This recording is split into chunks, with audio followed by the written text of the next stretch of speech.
21ஆம் நூற்றாண்டின் நல்லாட்சிக்கான தாவேகாவின் செயல் திட்டங்கள். தமிழ்நாடு சிட்டிசன் பிரிவிலேஜ் கார்டு ஒவ்வொருவருக்கும் அரசு நலத்திட்டங்கள் லஞ்சமில்லாமல் போய் சேர தமிழ்நாடு சிட்டிசன் பிரிவிலேஜ் கார்டு ஒவ்வொரு குடும்பத்திற்கும் வழங்கப்படும். பிறப்பிலிருந்தே அனைத்து நலத்திட்டங்களும் விண்ணப்பிக்காமலேயே ஏஐ தொழில்நுட்ப உதவியுடன் நேரடியாக வீட்டு வாசலுக்கே வந்து சேரும். தமிழ்நாடு சேவை உரிமை சட்டம் ரைட் டு சர்வீஸ் ஆக்ட் நமது அரசு அமைந்த 6 மாதங்களுக்குள் தமிழ்நாடு சேவை உரிமை சட்டம் நிறைவேற்றப்பட்டு வெற்றி தமிழ்நாடு சூப்பர் ஆப் உருவாக்கப்படும். ஓட்டுநர் உரிமம், குடும்ப அட்டை, புகார் தாக்கல் என அனைத்தும் மொபைலிலேயே கிடைக்கும். சேவையில் தாமதம் ஏற்பட்டால் சம்பந்தப்பட்ட அதிகாரி மீது நடவடிக்கை எடுக்கப்படும். Tamil Nadu real time governance dashboard for accountable governance.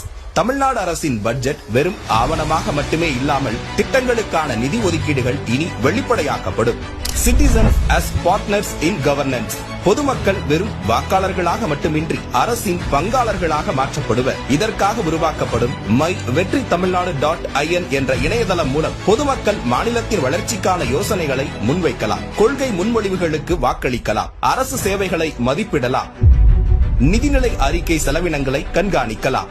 மக்கள் அரங்கம் திட்டம். மக்கள் அரங்கம் என்ற திட்டத்தின் மூலம் டிஜிட்டல் தளம் வாயிலாக மக்கள் நேரடியாக சட்டமன்றத்தில் மனுக்களை சமர்ப்பிக்கலாம். 10,000 கையொப்பம் பெற்ற மனுக்களுக்கு அரசாங்கம் பதிலளிப்பதும், அதே மாதிரி 5 லட்சம் கையொப்பம் பெற்ற மனுக்கள் மீது சட்டமன்றத்தில் விவாதம் நடத்துவதும் கட்டாயமாக்கப்படும். சட்டமன்ற கூட்டத்தொடரில் ஒரு முழு நாள் பொதுமக்கள் மனுக்களுக்கு என்றே தனி நேரமாக ஒதுக்கப்படும். செயற்கை நுண்ணறிவு தலைநகர்.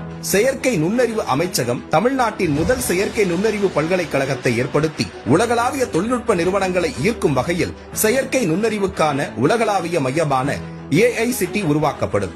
இந்தியாவின் முதல் செயற்கை நுண்ணறிவு அமைச்சகம் உருவாக்கப்பட்டு மதுரை, கோயம்புத்தூர், சேலம் மற்றும் திருச்சியில் 1000 டீப் டெக் புத்தொழில் நிறுவனங்களுக்கு ஆதரவாக செயற்கை நுண்ணறிவு புத்தாக்க மையங்கள் உருவாக்கப்படும். தமிழ்நாட்டை நிதி ரீதியாக இறையாண்மை, தன்னிறைவு மற்றும் செழிப்புள்ள நாடாக மாற்றுதல்.